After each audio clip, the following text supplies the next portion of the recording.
everyone, my name is Meg, and I work in the Education Department at the Thunder Bay Art Gallery. Today we will be creating a composition that focuses on symmetry. Floral beadwork, like the Gustafson family style of beadwork, is often identified by its symmetry. Symmetry can represent balance and harmony within the natural world. So today, in this workshop, we will be learning to draw strawberries and flowers together. Strawberries are usually the first berries to ripen, and they are thought to be a good medicine for our hearts.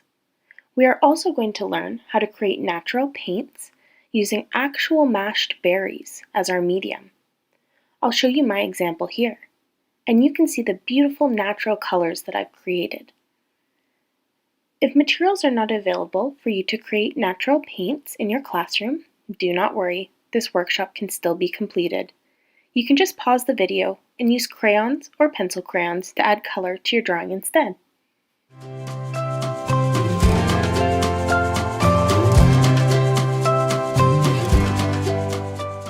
The materials we're going to start out with are a piece of white paper, a regular HB pencil, and an eraser. We are going to draw a large strawberry in the middle of the paper. The outline of our strawberry can be drawn using a heart shape. Next, we are going to draw a stem at the top of our strawberry. This can be done using two curved lines and an oval shape. To create leaves around our stem, we can use smaller heart shapes or teardrop shapes. Finally, we are going to draw little seeds on our strawberry using small oval shapes. And now you have a big, beautiful strawberry in the middle of your paper. Now, because we are creating a symmetrical design, or a design where both sides look the same, this means that the lines, shapes, and colors are going to have to be the same on both sides of our paper.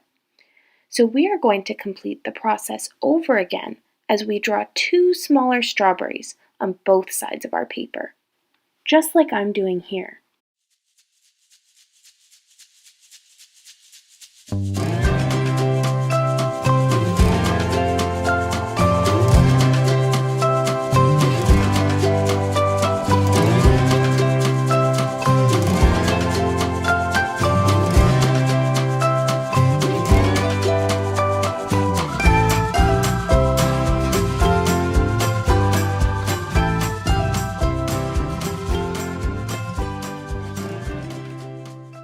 We are now going to add some flowers to our composition.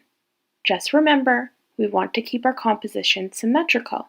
So if we draw two flowers on the left side of the paper, we are also going to draw two flowers on the right side of our paper. You can try drawing flowers by using little heart shapes as the petals. Draw a circle in the middle of your flower, and then use quick, short pencil strokes to add detail.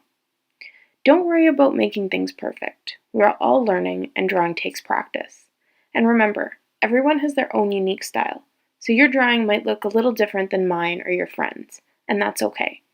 You can experiment with the types of flowers you draw to really make this composition your own.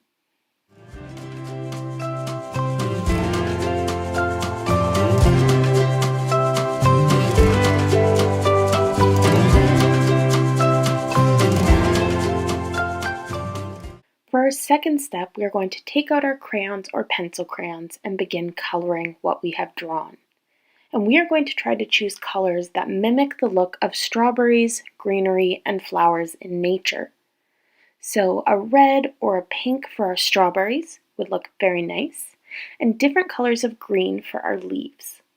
Have fun with it, be creative, but just think to yourself, if you were to have a strawberry right in front of you, what colors would you see?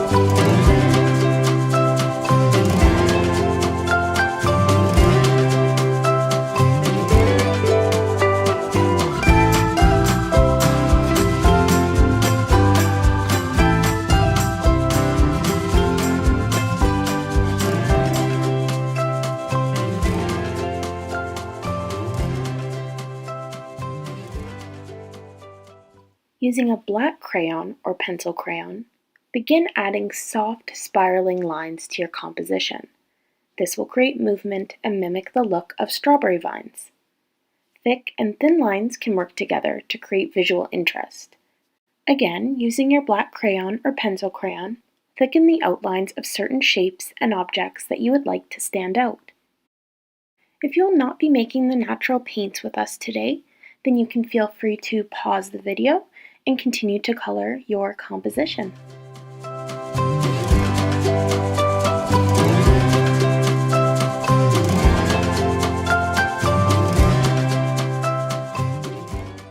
The materials we will need for the next step of our project are a small bowl of berries and a fork or spoon. But don't be fooled, we aren't eating the berries. We are going to be making natural paints with them. For the purpose of this project, the berries can be strawberries, raspberries, blackberries, blueberries, or mixed berries. The berries can also be fresh or bought frozen and then thawed. We just have to be mindful that colors may change depending on the type of berries we use. You'll notice that I'm using blueberries today, and I've begun mashing the berries using my spoon. This should release juice from the berries and create a pulp. Once the berries are mashed, there should be enough juice extracted for us to paint with.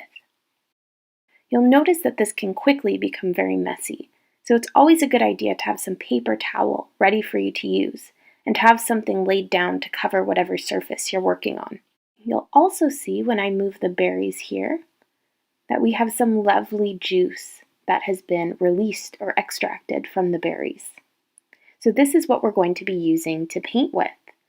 And here I am scooping my berry juice or paint into another container. You can do this as well, or you can just use the same bowl. Either or is fine.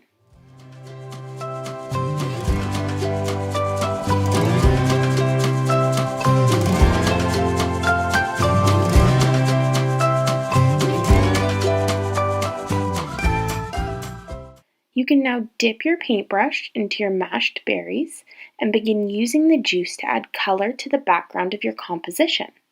The consistency will be similar to watercolor paints.